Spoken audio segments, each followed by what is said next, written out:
These guys right here are responsible for everything that has happened with the filmmaking content creation niche in the last year. They pioneered the handheld B-roll techniques that you see everybody using these days, where the camera has to follow every single thing that a person is doing, and every video on YouTube ended up having to have cinematic B-roll in the title.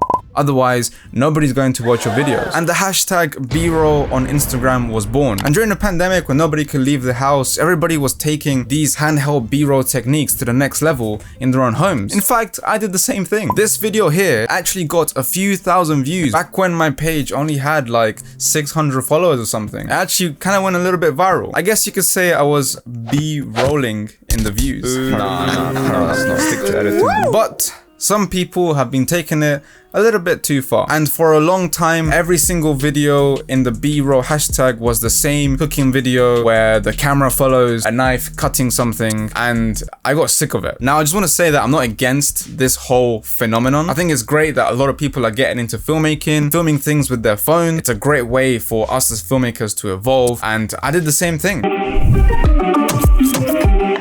And it's not a bad thing. If it works, it works. It's a trendy thing right now. However, I don't think that every single shot has to follow the motion of the person. And I also don't think you should be throwing the word B-roll everywhere. Not every video is B-roll. See, after a while, I stopped watching these videos on Instagram. I got really bored of them. I unfollowed the hashtag. So I thought, you know what? It's been a while. I've let the industry mature. Let's go through the hashtag and see if we have indeed evolved out of that niche. So let's get these bad boys in. Okay, so currently the hashtag has 220,000 posts. That's 220,000 videos. If each video is, say for example, 30 seconds, that's 1,100,000 hours worth of content. Quick maths! So we're on the hashtag, and the top one is this reel, so let's just click it.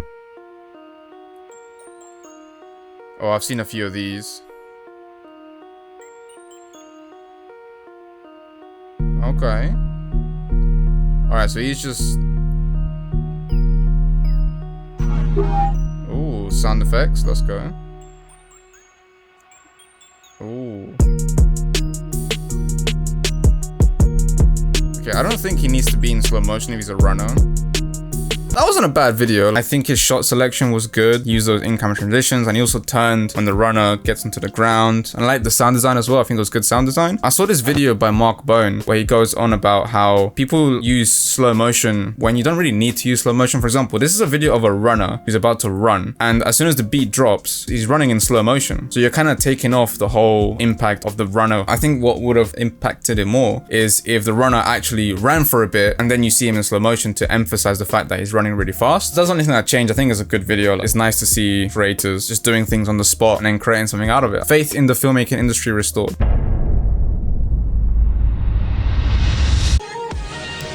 Oh my god, what is happening?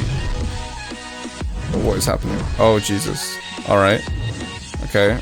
Is the subject the gimbal? The mini gimbal? Oh god. And now it's... Oh right.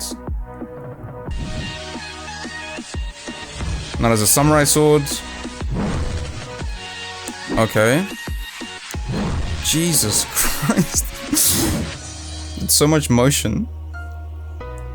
Okay, I mean, it's a good video. The set design is great. I love the lighting around it. I think it's pretty cool. He's got a really nice office. I just feel like there's so much motion. There's so many things going on. There's no real subject. You're looking at one gimbal, then you're looking at the little gimbal, and the gimbal becomes cake. There's also Wolverine claws, and then there's a samurai sword. There's a lot of information all at once. That's a problem that I saw a lot. And it's normal. Like, I do the same thing. Filmmakers focus a lot on the motion and like the transitions and like the next shot, and don't really focus on what the viewer is seeing, how the experience of the video is coming together. There was a little break where he ate the cake, and I thought that was very clever because you do get very overwhelmed with all of the stuff that's going on. The reason that the handheld B-roll stuff really works is because the motion is motivated. You know, if I'm picking up a knife to cut a cucumber, it makes sense to follow the knife cutting the cucumber because that's the motion that's happening. What's this? There's a lot of iPhone videos. Oh my god, what is this guy doing? Does he have a plan? Is he just improvising? Or is he just kind of just doing the thing? Okay. Does he have a plan? He looks so suspicious there. He's just like, is anyone looking? Okay, they're gone. Let's go.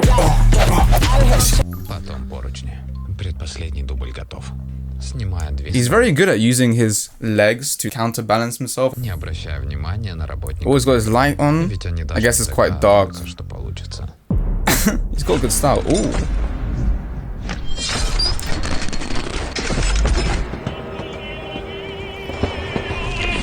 What?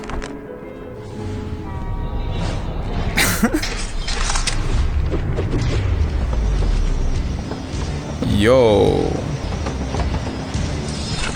Oh, those are some good transitions. I feel like a little man inside, like a little Ant-Man inside the train.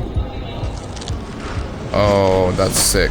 Okay, that was actually pretty cool. He made it seem like he didn't know what he was doing. He was kind of improvising, and I think I fell for that. And then the video is actually pretty sick video. You can tell the quality is like iPhone quality, but I think just like the movement and kind of adventure you feel like you're going through in this train makes it really interesting. So I guess things have changed a lot, because before it would be all the DSLR video guys, and I guess iPhones have gotten so good that you can do all of those videos with something that you carry in your pocket. This is actually a very good ad for the new iPhone. I love the sound design. Like, sound design immensely elevates any video, and by having the sound effects go with the transitions and stuff, it's great. This was very creative. He made an empty train look cool. And I think there's a lot of power in that. All right, let's do another one. Oh, this looks like the classic pizza B-roll that we're all accustomed to seeing. Oh, that was a random effect. It didn't need to be there. Random sound effect.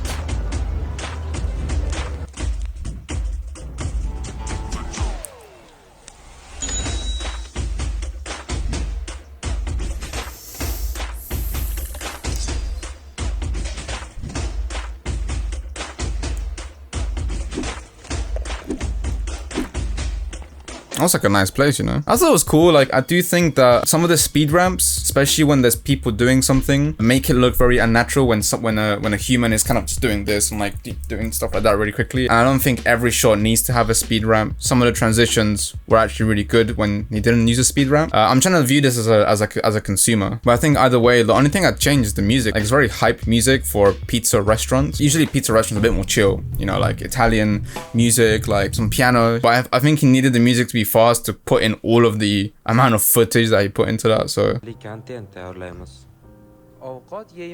is this guy just wiping his phone around? Oh, he's dancing. He's taking the piss. He just takes the phone and goes up to the girl and just goes. No, he's taking the piss. And the relaxing music, like, such a massive contrast. Can't take it seriously. Oh, look, this is the shot where I slapped you in the face with the phone. Okay. Oh, this is weird. It's just following her body. It's very predatory. Okay, we're seeing the book once more, and now we're okay. Oh, what are you doing? And random shot of the picture. Let's go on her Instagram, go out of her phone. Oh my days. What is happening? Oh, and the sound effects as well. They sound like bugs crawling. Yeah, that was a weird video. It's just kind of following her every single limb and slamming into things and then coming out of things. Like, it was really weird. It has 62,000 views though, so I guess people really enjoyed it, or they also think it's absolutely insanely crazy. And this is another example of when someone learns a filmmaking technique, like using your phone to go around things, and they just take it a little bit too far. They don't really think about the purpose of the video. Like, there are some shots where like the motion is just not motivated. Also, the sound effects are really creepy, like. Do you think everybody is in the coffee shop just having their coffee and then they look to the right and it's just a guy going, Sue, can you see that? Oh my god, Charlotte, I think we should call the police. So clearly we can see that the cinematic B-roll niche has indeed evolved into something scarier. I'm scared to go to a coffee shop now and just see somebody. Not gonna lie, that video I'm kinda done.